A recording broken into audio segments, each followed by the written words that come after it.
సూర్యాపేట 2/6/2025 సూర్యాపేట జిల్లా ఐడిఓసి ప్రాంగణం నందు తెలంగాణ రాష్ట్రం అవతరణ దినోత్సవం ఈ వేడుకల్లోని పాల్గొని జాతీయ జెండాను ఎగురవేశారు.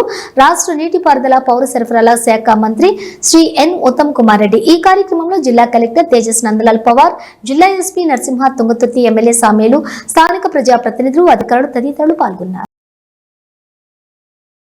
రాష్ట్రంలో నిరుపేదలకు నియోజకవర్గానికి 3,500 చొప్పున ఇందిరమ్మ ఇళ్ల నిర్మాణం చేపట్టి మొత్తం 4,50,000 ఇందిరమ్మ ఇళ్ల నిర్మాణం లక్ష్యంగా పెట్టుకుని ఇప్పటికే గృహ నిర్మాణ ప్రారంభం మరియు నిర్మాణ దశలను బట్టి లబ్ధిదారుల ఖాతాలలో నగదు చేయడం జరుగుతుంది.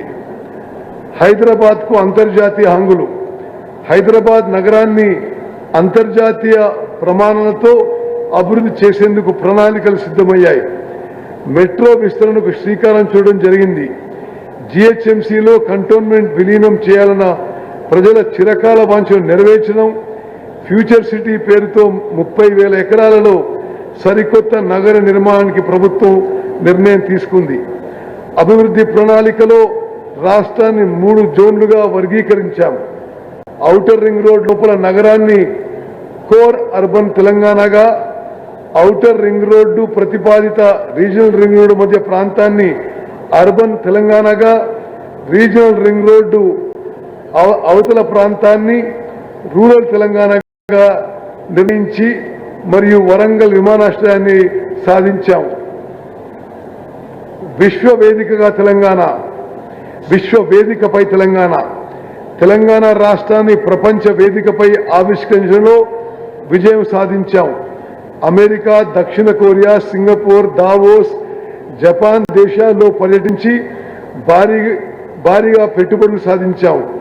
హైదరాబాద్ వేదికగా పలు గ్లోబల్ ఈవెంట్లు నిర్వహించాం. A1 గ్లోబల్ సమ్మిట్, బయోఏషియా సదస్సు, ప్రపంచ సుందరి పోటీలను విజయవంతంగా నిర్వహించాం. ఇందిరా మహిళా శక్తి పథకం జిల్లాలో 8,022 యూనిట్లకు గాను 4,828 యూనిట్లను గ్రౌండింగ్ చేయడం జరిగింది. 5 కోట్లతో మహిళా శక్తి భవనం, జిల్లా మహిళా సమాఖ్య భవనం మంజూరైనది మరియు పనులు పురోగతిలో ఉన్నవి. కొత్తగా స్వయం సహాయక సంఘాల గ్రూపులు జిల్లాలో 6,408 సభ్యులతో 181 కొత్తగా స్వయం సహాయక సంఘాలు ఏర్పాటు చేయడం జరిగింది. ఇందిరా మహిళా శక్తి క్యాంటీన్ సమీకృత జిల్లా కార్యాలయం నందు క్యాంటీన్ను మహిళా స్వయం సహాయక సంఘానికి ఇవ్వడం జరిగింది. దాని ద్వారా ఆ సంఘ సభ్యులకి దాదాపు నెలకు ₹1,00,000 వరకు లబ్ధి పొందుతున్నారు. ద్వారా 9/12/23 నుంచి ఇప్పటి వరకు మొత్తం 2,85,00,000 మంది మహిళా ప్రయాణికులు ఉచిత ప్రయాణాన్ని పొంది ₹153 కోట్ల మొత్తాన్ని ఆదా చేసుకోవడం జరిగింది.